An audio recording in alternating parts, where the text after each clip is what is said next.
All right. What's Larson doing? It's the story of my life. All right. Oh, what am I doing? Chapter 6 here. Just getting set up. There we are. Hello again. Welcome to Chapter 6 of the Barbour's AmGov Long Story Short textbook. This portion of the course is rather short in terms of the number of pages we've read, the number of chapters we've looked at, but these are pretty important chapters, right? The legislative branch, the executive branch, and now the judicial branch. And you'll have a test after this or as this week concludes. But let's spend some time on the judiciary here. I think I've got a little bit over 30 slides, a handful of links. Some of them very frustrating and serious, some of them very light and funny. But let's delve into the judiciary here. However, briefly here. Or I'll probably go longer than I want to. But anyway, the weakest branch, question mark, right? So why might we make the case that the judiciary is the weakest branch of the three branches of government in the United States? Superficially, you could say, well, look, Congress is the first branch. It's in Article 1 of the Constitution. The executive is broken down, described in Article 2, and the judiciary in Article 3. That might be one way to interpret things. We can look historically. The founders left Article 3 as by far the shortest article with very little guidance. They basically just said, there's got to be a Supreme Court and we're moving on. Congress, you can set up the rest. So that's one way we could maybe argue that it's the weakest branch. It's also arguably the least political, if having political power is what we're measuring here. I don't necessarily think that's the case, but the case could be made. Ultimately, the anti-federalists were also pretty worried about a strong judiciary consolidating further power in the hands of the central or the federal government, right? So by arguably weakening the judiciary, this was yet another way to soothe the fears of anxious anti-federalists at the time of the founding. And we can go back to Federalist Papers 78 on that. I mean, you don't need to write that down. I'm not going to ask you about the Federalist Papers on the next exam, I don't think. There are no essay questions. I'm not going to ask you to write about it, so don't sweat it. But Alexander Hamilton made the case in Federalist Papers 78 that the judiciary would be the weakest branch.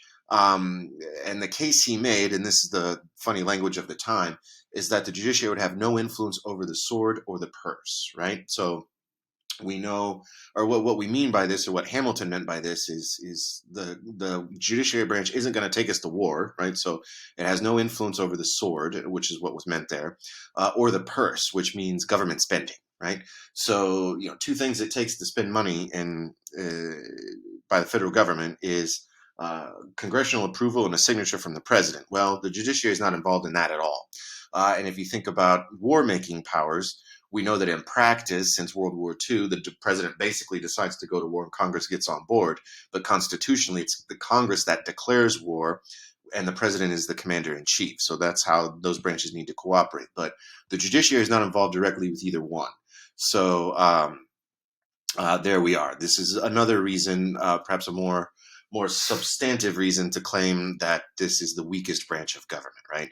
It's not involved with two very important things, war and spending. However, it was at the time and continues to be today a battleground for American politics, right? So to say that the judiciary is unimportant is definitely not true. And we're going to end, ironically, talking about the Supreme Court, not beginning with the Supreme Court. So I'll come back to the question of politics here in about 30 slides. But moving on here with just an intro to the judiciary, what is this? What are we talking about? The judiciary is not just one court. It's not just the Supreme Court. It's the whole court system, right? And this whole system is very hierarchical, meaning that it's like a pyramid. And as you move toward the top, you get fewer and fewer judges and fewer courts making more and more important decisions. But from the bottom to the top, these decisions are meant to be binding, right? Which is to say, we can't just ignore what a court says. You can try, and you'd probably find yourself in prison. But It's not to say that all decisions or any first decision made by a court is immediately binding on everyone forever, right? There is an appeals process, and that's where the triangular hierarchy comes into play, right? If there's a court decision decided against you, you have the right to appeal, right? And then there are other courts, a fresh set of eyes to look over the facts or consider the law and maybe reverse decisions. But again, this is an institution, broadly speaking, that's influential without military or monetary power. I intentionally wanted to repeat that point, right? The sword or the purse. It's not that the judiciary doesn't matter. It's just that it matters differently than arguably, Congress or the legislative branch or the executive branch broadly here. And we wouldn't have judicial system if we didn't have laws, right? What are they good for? Well, they're good for a lot of things, right? Um, the rule of law, I have that in quotes. It's a term that you've perhaps heard before. We live in a country that respects the rule of law. This is to say that there's equal responsibility under the law, equal applicability of the law. Now, if you've watched the 13th film, which I hope you have, whether you wrote a paper on it or not, you'd see that that's not necessarily the case in practice. We could look at lots of data that was mentioned in the 13th film. 1 in 3 African American men can expect to spend some time in prison in their lifetime, right? That's insane. 1 in 17 white men in the United States can expect to spend time in prison at some point in their lives. That's equally insane, right? The reality is sociologists tell us that pretty much everybody commits crime at about the same rate. So, that is just very simple data can show us that equal applicability of the law is not necessarily the case in this country. We should strive to apply correctly the rule of law, but we fall short. But if we didn't have laws, we couldn't try to apply them equally, right? That's where I'm going with this. Contrast this with the will of a tyrant. Let's think very quickly. I don't know how much you know about North Korea, but it's a fun little country that I like to study. I've always been fascinated by since I was a kid. A handful of years ago, the leader of North Korea, Kim Jong-un, who's the grandson of the founder of the country, and only became the leader of the country after his father died. If you get my drift here, this is not a democracy. But the leader of North Korea got so angry at his own uncle, who fell asleep at a meeting, who was a military general, by the way. He had his uncle executed publicly by being eaten by dogs. And this was done in a public stadium in Pyongyang, the capital of North Korea, right? That's not the rule of law, right? You shouldn't be executed by anyone for falling asleep during a meeting, right?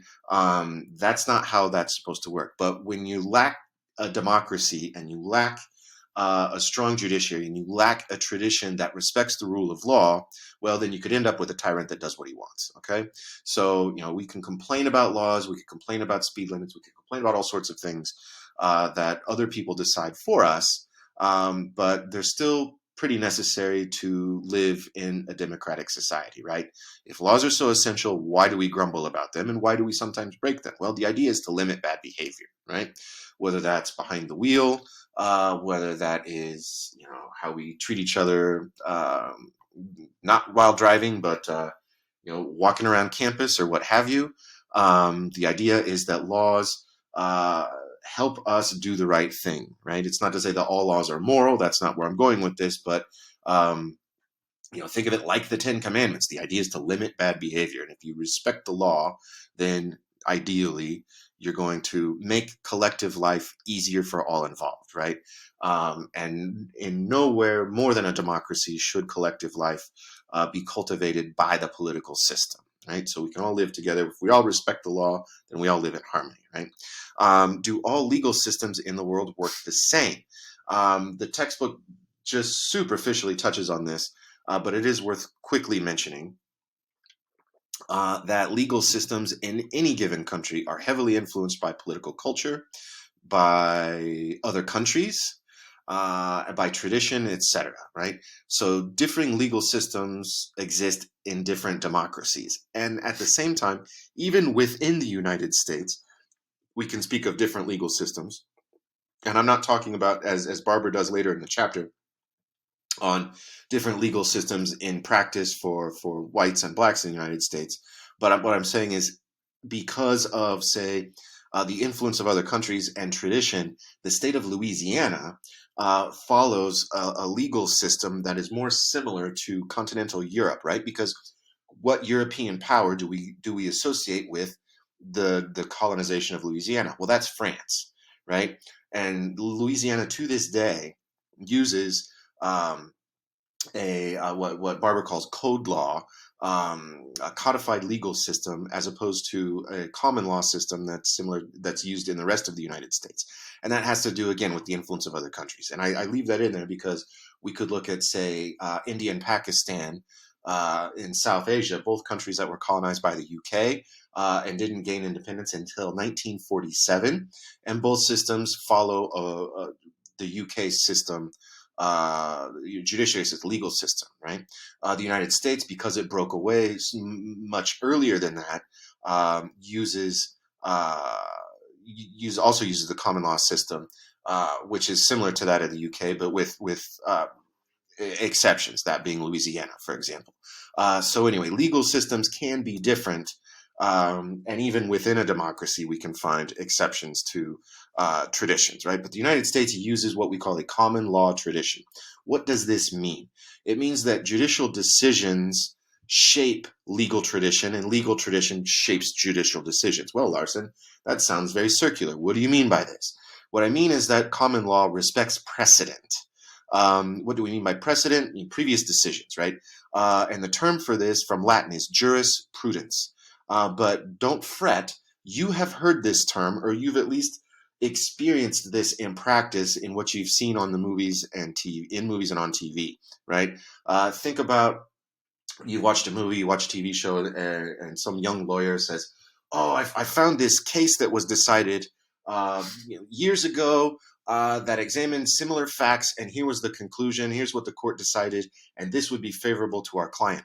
That's jurisprudence in practice, right?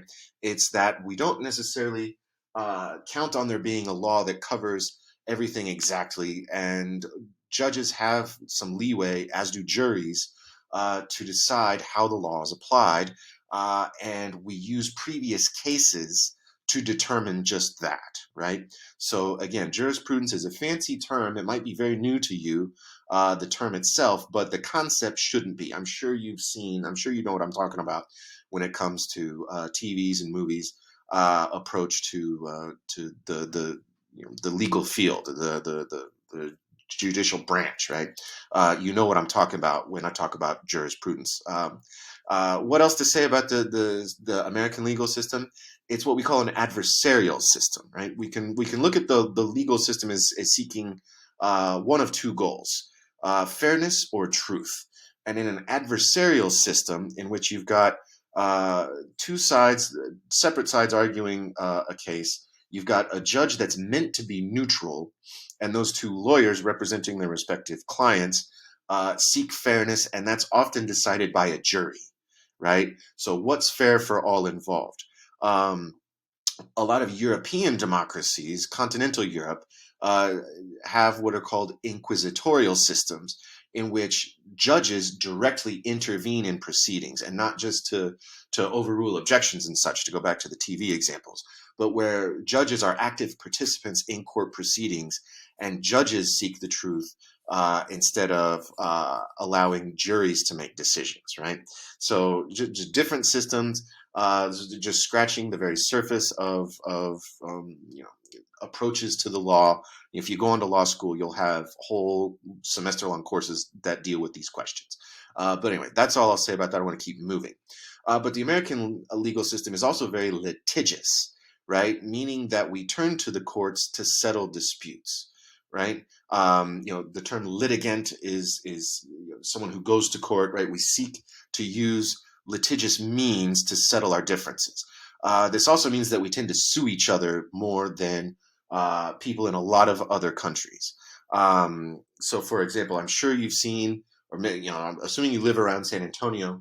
One thing when I make the mistake of turning on television, even when I stream live TV or what have you, and I have to watch something called commercials. You might have seen this like truck injury accident lawyer guy who says, call the force, 4444444444444444. I think it's 4444444. He's this lawyer guy who says, I've seen him when I watch football games. He'll, you see a commercial early on in the game in which he'll say, call this number. If you've been injured in a truck accident, I will have a lawyer at your house by halftime. Right? That's insane. But that's how the legal system works, right? It's tempting. There are lawyers out there who make a very good living by getting people to sue other people. The question that Barbour asks, and I think we can relate this back to the Katznelson chapter, the Power of Politics book that I had you read in the last section of the course on capitalism and democracy, right? The whole comparison between the United States political system and the Titanic. Remember that Titanic didn't have enough lifeboats for everybody. Barbour asked the question: does a weak safety net in the United States lead to a more litigious society? Right? Is the fact that, say, the state doesn't provide, the state of Texas or the federal government doesn't necessarily provide or help us provide for ourselves certain needs, that then this leads us to become more litigious, right? If you are relatively poor and you find yourself in an accident, that could be your ticket out of poverty, right? To sue somebody else, for better, for worse. I'm not saying that that's a great way for the system to operate, but I understand that for some people, the American dream is so inaccessible that the American dream ends up being settled in court, right? Anyway, that's enough of my musing about that. But there we are. This is the reality of the society we live in. Moving on here, next section of the chapter, it does a pretty good job of rather superficially describing the bare bones basics of the legal system, or the criminal justice system. But that includes law enforcement, right? So the police, adjudication, which is the legal system, the legal system, the judicial system. Adjudicate, right, is to make a decision, and that Jude there, judicial as well, implies that it's a legal decision and binding. And then we could talk about the correction system, which is the prison system, about which we learned a lot from the 13th film documentary, right? But this is what we're talking about. This is the basics of the criminal justice system as described. And I like how Barbour does this. I don't love this textbook. I think it reads almost like a high school, almost like a kid's book at times. But I do like how she approaches the legal system and transitions here into a quick plug for jury duty, right? Where she says, this is the classic case of the free rider. We all benefit. We're not aware of it, but we all benefit from the judiciary system by having a country that respects the rule of law, right? And again, for all of its imperfections, many of us don't have to deal with the judicial system directly, even though we benefit from legal protections, right? I mean, every night your car isn't stolen. Thank the legal system for that, right? But we also have a responsibility in this system that when push comes to shove and we're called, we're supposed to go serve on jury duty, right? But we all view this as very inconvenient. They give you a minuscule amount of money for your time. Your boss never likes you missing work for jury duty, but it's an extremely important thing to do, right? When you have to do it, we should respect the call and we should go. But there's a collective action problem here when we act selfishly and try to avoid jury duty. That impedes how the whole system is supposed to work, right? Because juries are necessary in this legal system as it exists in the United States today. I say that, but I'm also a legal resident of Portugal, and I did a lot of growing up in Spain. And the couple times I've been called for jury duty by mail, all my mail, well, it's changing now because I'm finally growing up. Now that I'm 40, but all my good mail, real mail, always has gone to my parents' house. And a time or three, I've gotten a summons for jury duty, and I was living in Spain. So I send a letter from Spain saying I'm in Spain. And I'm not going to lie, I once told I was summoned for a federal jury, and I just pulled out and scanned my Portuguese ID and sent that in and said, sorry, I live in Portugal, I can't go. I can't serve on jury duty. And so I'm part of the problem too, and I freely admit it. But that's not the way it's supposed to be. I think now that I'm more grown up, if and when I get called for jury duty in Texas, I will definitely Go, and thanks to Barbour in this textbook, I have a better understanding as to why. What I really like and appreciate about this textbook, and this section, is chapter on the judicial system in particular, is that I think it does a pretty good job of explaining things, the whole system, in a way that's very accessible, and she doesn't skirt around the issue of social justice. Um, I appreciate this. I appreciate that it's very topical, it's very timely, and she does this in a way that's not overtly political. And I continue to wonder, and I'll throw this out to you all. Early in the textbook, she was more critical, I thought, of social liberals, for example, than social conservatives. So that made me think, well, maybe she's more critical of the left, and she herself leans more to the right. Then she had a whole section in the last chapter on the executive, that was pretty critical, maybe not a whole section, but at least a page that was quite critical of the Trump presidency. So I thought, okay, well, maybe she isn't so left leaning, or maybe she isn't so right leaning. And then that she included this section on equality in the criminal justice system. I thought, oh, here we go. Here she's going to show her real left wing liberal cards. And she talks about things that people who do lean to the left are very much concerned about, but she does it in a way that I think that's pretty neutral. So I appreciate this text for that reason. But anyway, I respect the fact that she doesn't overlook the fact that we've got, to use her terms here, a stubborn stain of our racial past, right? In practice, we can talk of separate criminal justice systems by race, right? And that's not what I was talking about a minute ago, talking about common law and code law, but the application of the law within the United States, right? And she goes back to mentioning Emmett Till, who was murdered in the early 1960s. His case was mentioned in the 13th documentary. I hope you recall that. He was accused by vigilantes, in effect. He was a young black boy, teenager, whistling, not even adolescent, accused of whistling at a white woman, who later recanted and said that he didn't. But he was killed by vigilantes and beaten to death. And his mother insisted that the casket be open at his funeral, and it was the first real case of not even police brutality. This was private vigilante, injustice. But it was the first real national scandal that unfortunately didn't bring about any effective change.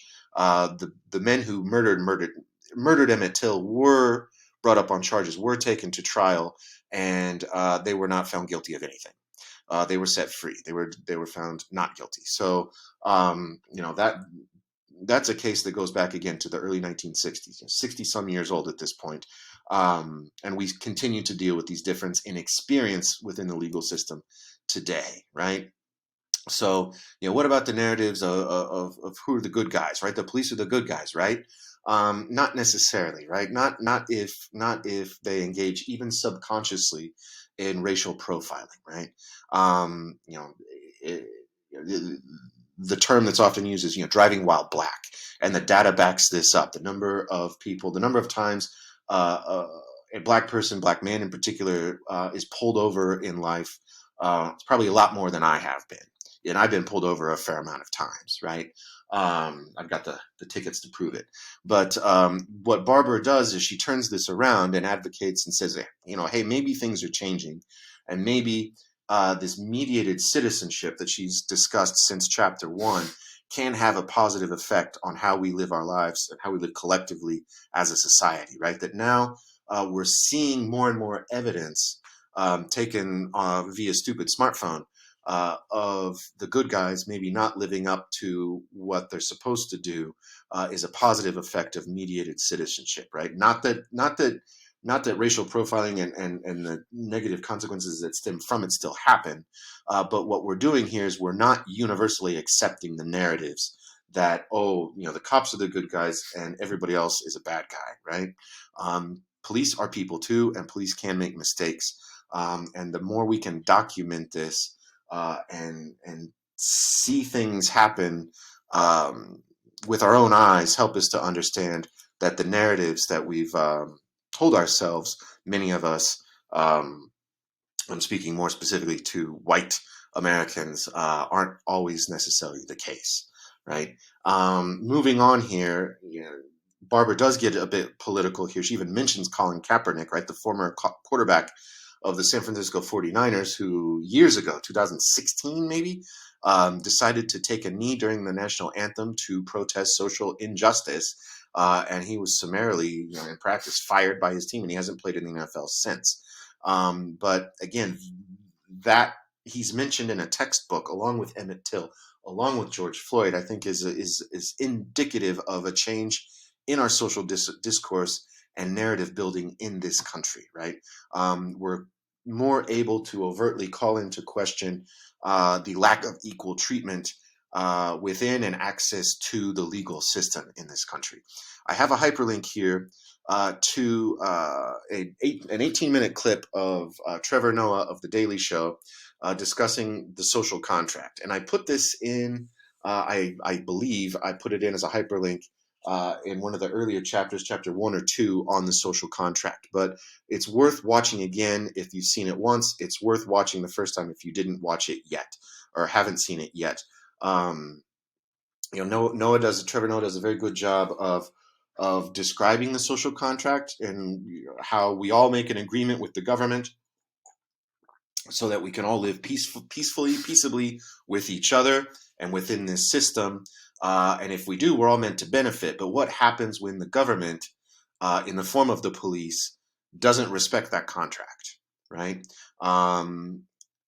What happens when the law, whether that's by law enforcement or the judicial system, when they don't work equitably, are not applied equally to everyone involved, right? What happens? Well, sometimes bad things can happen. Protests can happen. And sometimes people don't like the protest, but you know what? We have a constitutional right to do that. So I don't know. Anyway, just watch the clip. It's better. I can't do it justice by describing it. So hit the pause button, go back to Blackboard, and I have it, all the links from these slides listed under the link you clicked on to watch this video. So have a look at that, see what you think. Feel free to talk about it in the discussion board.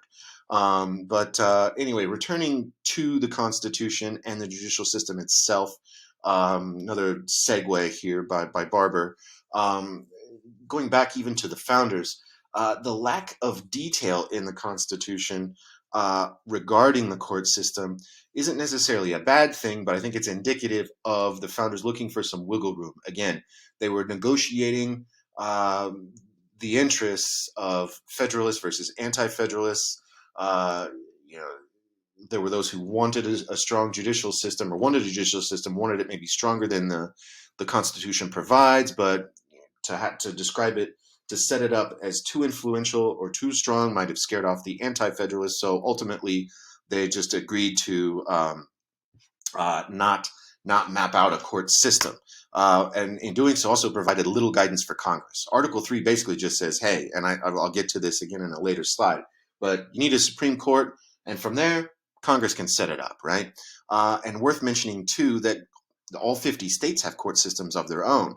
Most of us, when we interact with the legal system, that's done at the state level, not at the federal level. And some of those states, of course, right, the 13 colonies that existed before the Constitution was signed, many had their own court systems, right? So some court systems predate the U.S. Constitution.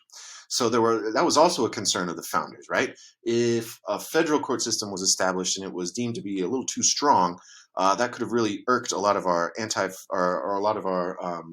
anti-federalist friends and a lot of state court systems, right? So worth pointing out the fact that this ambiguity in the Constitution itself had a lot to do with the realities of the time, right? Not only political culture, but just the tradition that some states had a legal system, and the lack of democratic transition that existed anywhere on the face of the earth, right? So these folks had to put together a document without a lot to go on, we'll put it that way. So anyway, Article 3, Section 1, I mentioned this just a second ago, only provides for one Supreme Court, that's it. And basically says, hey, Congress, you do the rest.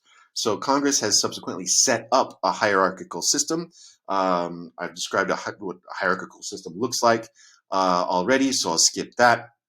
And the Constitution also points out the details for federal judges, which basically is be appointed by the president, be approved by Congress, and behave. And that's pretty much all you need to do to be a federal judge. Um, this day and age, I mean, there's nothing in the Constitution that says you need training in law. You need a law degree. No, there are some judges in the federal system who don't have a law degree. So the Constitution is pretty vague. What does this hierarchical structure look like? Spell it out a bit better than I did before.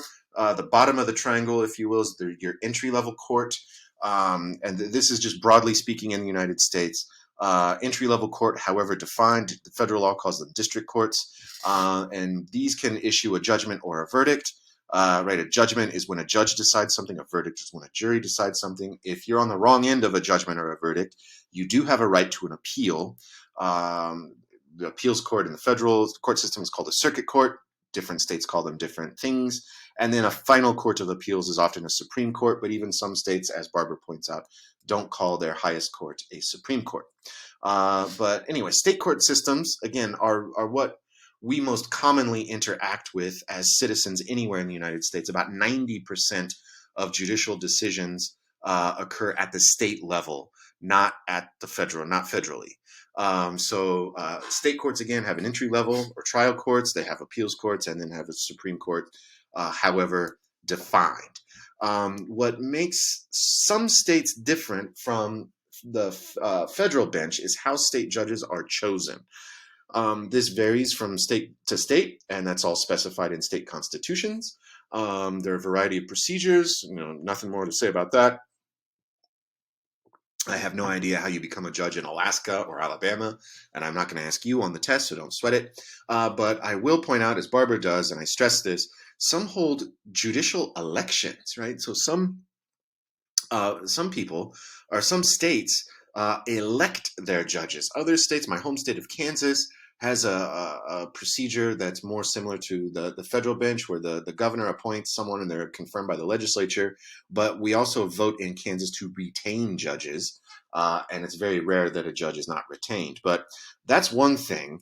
Another thing is to have elections for judges. And there's a hyperlink here that takes you to a clip from Last Week Tonight with John Oliver, which is a news satire show that more comedy than news, but he does a very good job of dissecting the problems and pitfalls with electing judges. So I'll leave it at that for you to pause this, and go to the hyperlink, or go to the link via Blackboard. But it's worth watching. It's pretty funny. But of course, the idea is that if we elect judges, they're probably not going to be as unbiased as we would hope, right? Because ideally, the judicial system the judicial branch is by far the least biased, at least politically influenced of the three branches of government.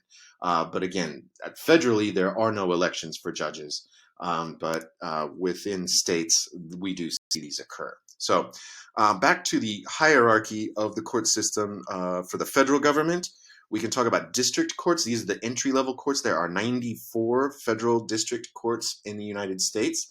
They hear both criminal and civil law cases, and the distinction between the two was described earlier in the chapter. But right, criminal law has to do with us versus the state. The state accuses us of the crime. Whatever penalty we pay is paid to the state, whether that is a fine or time served in prison.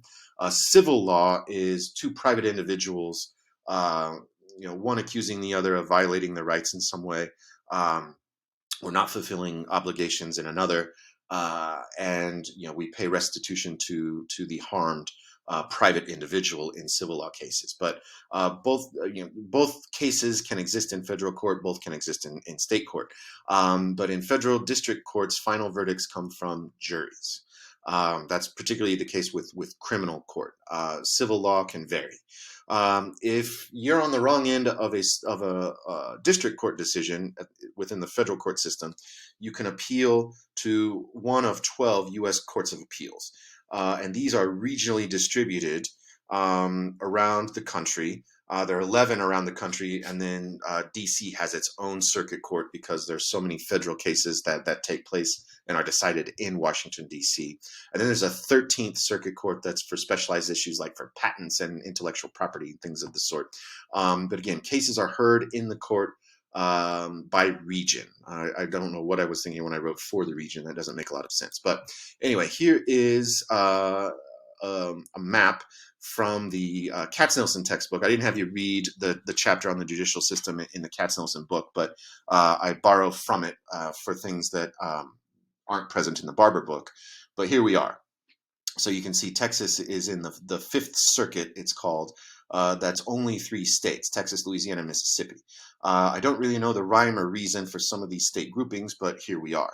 Puerto Rico's in the First Circuit, along with Maine, New Hampshire, Massachusetts, and Vermont. Go figure. Why Kansas is in the 10th Circuit and not the 8th Circuit, I can't tell you.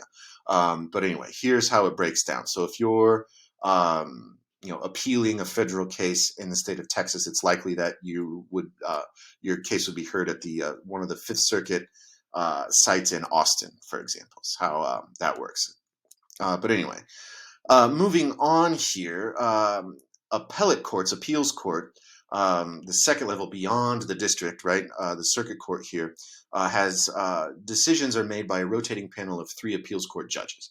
Right, there are more judges than that within any one of the 13 circuit courts, but in the spirit of trying to maintain neutrality and objectivity and an unbiased decision-making process, that's how that is meant to work. The judges do meet en banc, which is a French term, which means they're all together, they're all present when decisions are made by 3 appeals courts to lend credibility to the entire system, right? I have a hyperlink up here. Here come the judges in the plural for a reason, and it has very little to do with the judicial branch. It's for a bit of comic relief. But here come the judge. When I saw that in the text, I thought, where have I heard this term? It is the title of a song recorded in 1968 by a guy whose name escapes me, but it's like Pygmy something or other.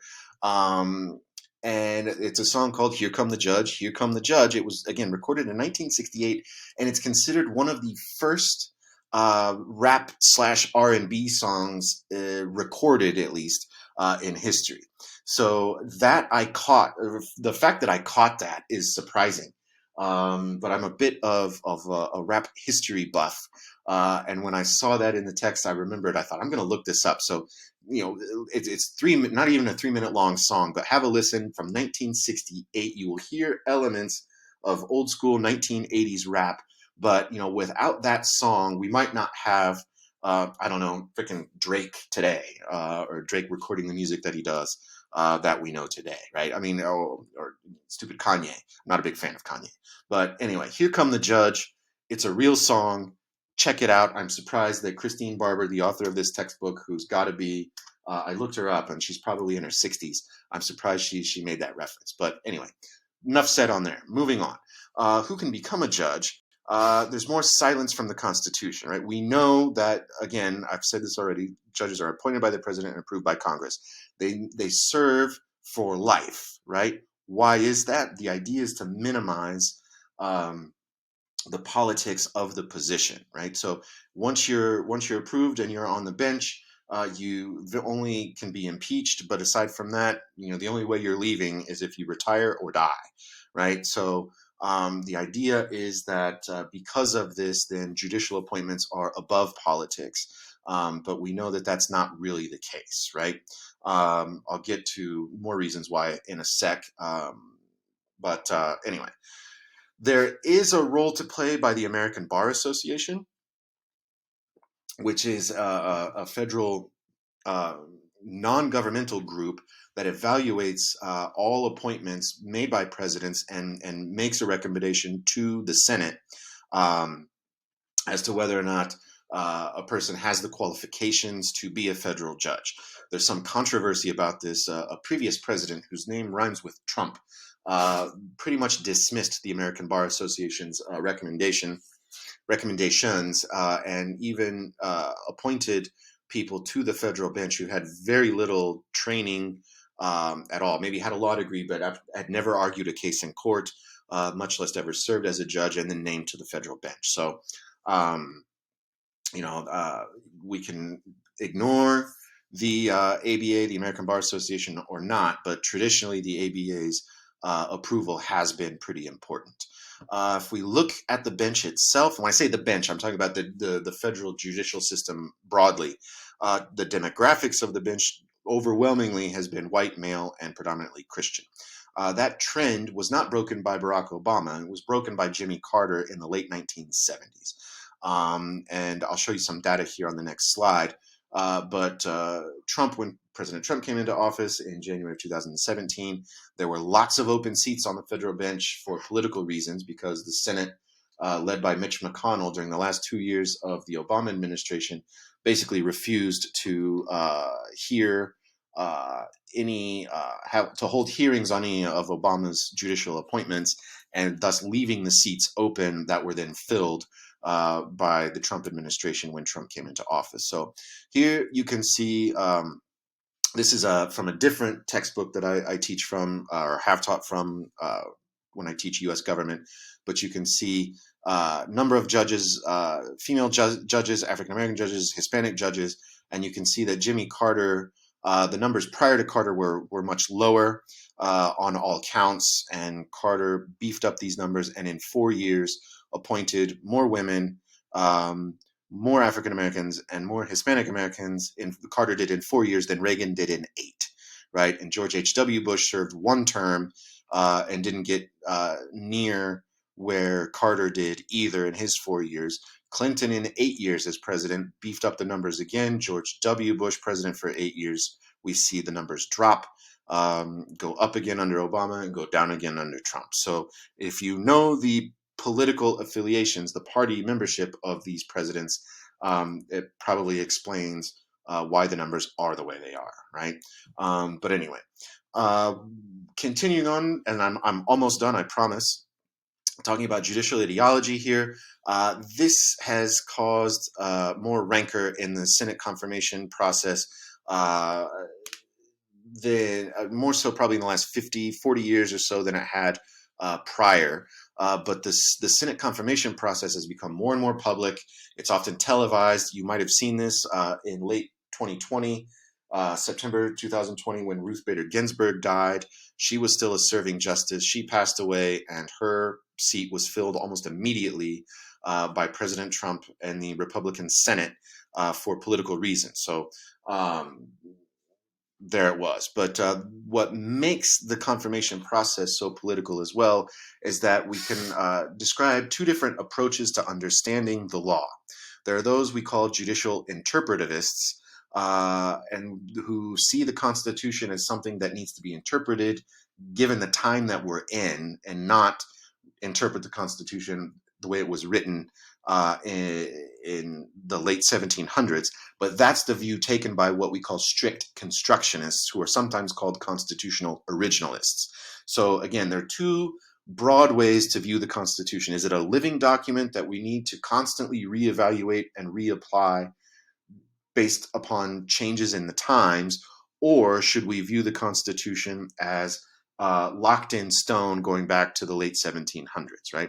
There's a hyperlink here that takes you to a relatively short, it's a 7-minute long radio piece from National Public Radio that describes this distinction better than I just did in the context of the appointment of Amy Barron Cohen, who replaced Ruth Bader Ginsburg on the Supreme Court. So I strongly encourage you to have a look at that, especially if you're remotely considering taking another political science class, if you're if you take criminal justice courses, or if you're thinking about law school. So have a look at that if you like. But again, continuing on this point, the fact that these two separate judicial ideologies align, Democrats tend to view the Constitution as something that needs to be interpreted, and Republicans tend to, and it's not uniform, but Republicans tend to be originalists. And this has led to, the politics that exists between Democrats and Republicans in Washington spills over into the court system, right? So conservatives traditionally, and Barbour points this out pretty clearly, I think, have placed more importance on the nomination process. I think conservatives have had a longer term understanding of the importance of placing people on the bench who they agree with. The Obama administration also dealt with a lot of Republican obstruction. So in 2016, while Obama was still president, Antonin Scalia, who fictionalized Antonin Scalia, showed up in the Vice film that you've hopefully watched by now. He was a very conservative judge and then Supreme Court justice. He was very much a believer in the unitary executive theory and very much a constitutional originalist. He died, I want to say, in February of 2016. So, months before the presidential election of that year, but the Republican-controlled Senate, so divided government, Mitch McConnell decided that he was not going to hold hearings. Mitch McConnell's the leader of the Senate Republicans at the time, decided he would not hold hearings for Merrick Garland, who was Obama's appointee to replace Antonin Scalia. So Obama was wanting to replace Scalia, a very conservative judge, with a less conservative judge, and the Republicans obstructed completely. And that's what allowed Neil Gorsuch to be appointed by President Trump as soon as Trump took office, right? So, but the Republican-held Senate didn't do this with only one Supreme Court position, but did it with like nearly 200 positions on the federal bench in the last of the Obama years that were then filled overwhelmingly by Trump appointees, which again included the Supreme Court, which the Barbour book here foolishly calls the Big Kahuna. But the Supreme Court, again, was the only specific court mentioned in the Constitution, which indicates that the founders intended it to have a pretty important role in the political system. They also intended the court to be above politics. But again, and the lifetime appointments are meant to cultivate that. But nonetheless, the court makes decisions that have political ramifications. And even before they make decisions, how they're chosen is political. And that's what I was just describing. How they make decisions can be viewed politically, whether or not, depending on the ideology that a judge or justice has. And then those have impacts on us, right? On our political lives. And just in the state of Texas, in the fall of 2021, we have seen the Texas legislature pass a bill very much limiting access to abortion and penalizing those who help facilitate people have one. That then was brought up to the federal court, which was decided one way at a district court, then overturned at an appellate court, and this will ultimately, I'm sure, be decided by the Supreme Court at some point down the road. But these decisions have impact on our lives, whether they're decisions made within a state that move up to the federal court system or decisions that come directly from the federal court system. But here is a photograph of the current Supreme Court. This is Amy Barron Cohen, the most recent appointment. I want to say she's still in her 40s. So again, presidents they've started appointing younger and younger people with the idea that they'll stay on the bench for more and more time. And that helps to ensure the president's mark on the court system. But you can see the gender imbalance. There are three, Elena Kagan, Sonia Sotomayor, and Amy Barron Cohen are the three women on the court. Clarence Thomas, the only African-American, and he's a man along with 5 other folks. Another imbalance that is not visible here, but the vast majority of those on the court are Catholic. I don't think being Catholic necessarily makes you a better lawyer, but for some reason, one reason or another, I want to say 7 out of the 9 of these folks are Catholic. Which again, I'm not criticizing. I don't think it's a bad thing. My wife pretends to be Catholic. I was brought up Lutheran, which is pretty close to Catholic, but I wish perhaps that there were more diversity of religious views present on the court as well. That's my 2 cents. I'll leave it at that. But anyway, as we near the end here, we can talk about the politics of getting on the court. I've already discussed Merrick Garland's nomination, who was appointed in the spring of 2016 and whose appointment was never addressed by the Senate, which some argue was not very constitutional, but so be it.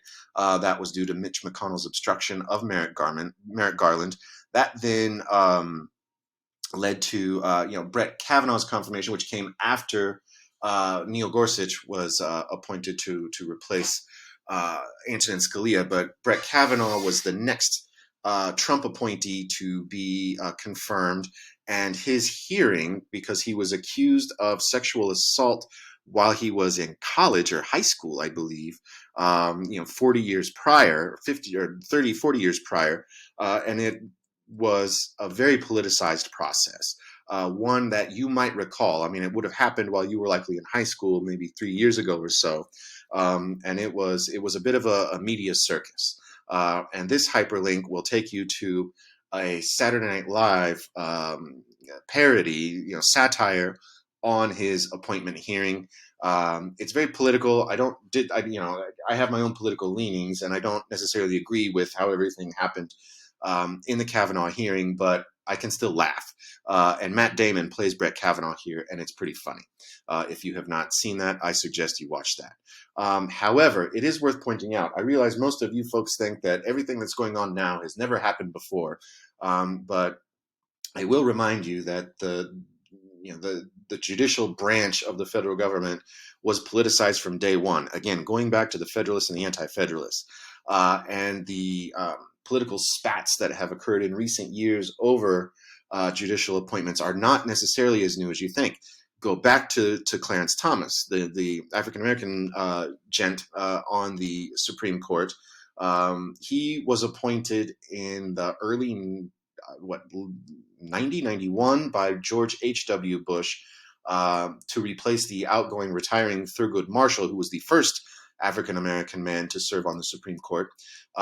Clarence Thomas came in, and he was grilled very publicly in the confirmation process. And the chair of the Senate Judiciary at the time was one Joseph R. Biden. This is yet another Saturday Night Live skit that was filmed at the time in the early 90s, and is also pretty funny, but it should also lead you to understand that the confirmation process and its politicization is not new. Moving on, as I'm about done, I promise. The Supreme Court, its decision-making is arguably a bit politicized. There are politics that are involved in choosing cases. The textbook points out you need 4 justices of the 9 to decide to hear a case. And they're proposed thousands of cases a year and don't hear anywhere near all of them. But there are politics involved in choosing cases. The Supreme Court decision-making process is one that is arguably politicized too. There are oral arguments, and then discussions in chambers, and then decisions are made privately and written about privately, and then in June of most years is when the decisions come out. But it, again, begins with oral arguments. I have a hyperlink here. This is a bit of comic relief. If you want to watch this, this is John Oliver commenting on the fact that until the coronavirus, no recordings of Supreme Court proceedings were allowed. So what he did is created a setup of a Supreme Court with oral arguments made with dogs dressed up as all of the Supreme Court justices, and it's pretty funny. It's not to make fun of any one person individually. It's to make fun of the fact that in a democracy, we should maybe know what goes on in the court system more than we do. But it's funny to see, like, a greyhound dressed up as tall, lanky Samuel Alito. It's worth a watch. It's worth a watch. So have a look. But again, the political impact of court decisions is, again, yet another influence, evidence of their politics, because not all Supreme Court decisions are extremely political, but many of them are. And again, the abortion example, it's not something I love to talk about, but it's very much alive in the court system today. And this, the first time the Supreme Court voted to legalize abortion in the United States was 1973, and it's still not resolved. So it goes on and on and on. And the more you understand the court system, arguably the better. So there we are. That's it for now. At this point, you have an exam to take soon. I've posted a study guide. Get in touch with me if you have any questions. There we are. Goodbye. Okay, now what does Larson do?